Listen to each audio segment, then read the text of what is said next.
Close your eyes and picture an action movie from the 1980s. The air smells like gunpowder. The hero looks exhausted. The jokes are dark, almost uncomfortable. That was the world audiences stepped into in 1987 when Lethal Weapon hit theaters. At first glance it looked like another cop movie. Two detectives. A crime case. Explosions waiting around every corner. But something about this film felt different, raw, emotional, almost dangerous. And here's the wild part, the movie that helped redefine the action genre almost ended in tragedy before it even began. The story started with a young screenwriter nobody knew. In 1985, a 23-year-old named Shane Black wrote a script in a frantic 6-week burst. His idea was darker than most studios expected. One cop was a grieving, reckless man with nothing left to lose. The other was a tired detective counting the days to retirement.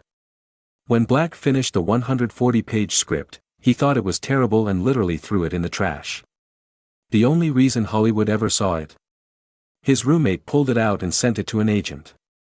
Within weeks, studios were fighting over it. The unknown writer suddenly walked away with $250,000, a life-changing moment that helped launch the spec script boom in Hollywood. But the film almost turned out very differently.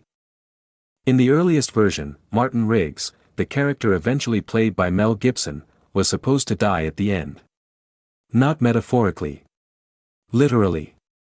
The script treated the story like a tragic arc where a suicidal man finally finds peace through sacrifice. Studios hated the idea. Test audiences rejected it.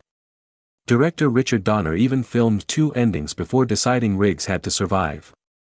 That decision quietly changed movie history because it allowed the story to continue, eventually creating 4 films and a franchise worth billions.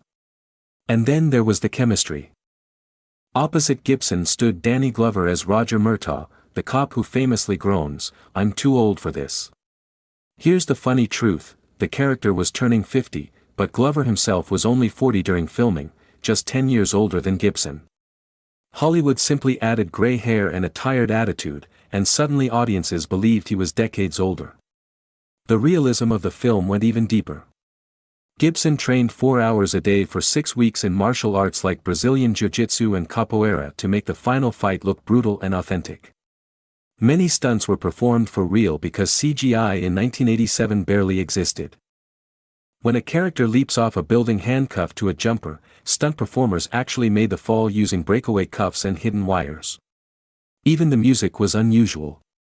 Instead of loud synths, the soundtrack used blues guitar by Eric Clapton and haunting saxophone by David Sanborn to reflect the emotional contrast between the 2 detectives, one broken, one grounded. And maybe that's why the movie still works today. Because beneath the explosions and gunfights, Lethal Weapon wasn't really about action. It was about 2 lonely men finding a reason to keep going. Sometimes the most powerful stories don't begin with a perfect plan, they begin with something almost thrown away forever.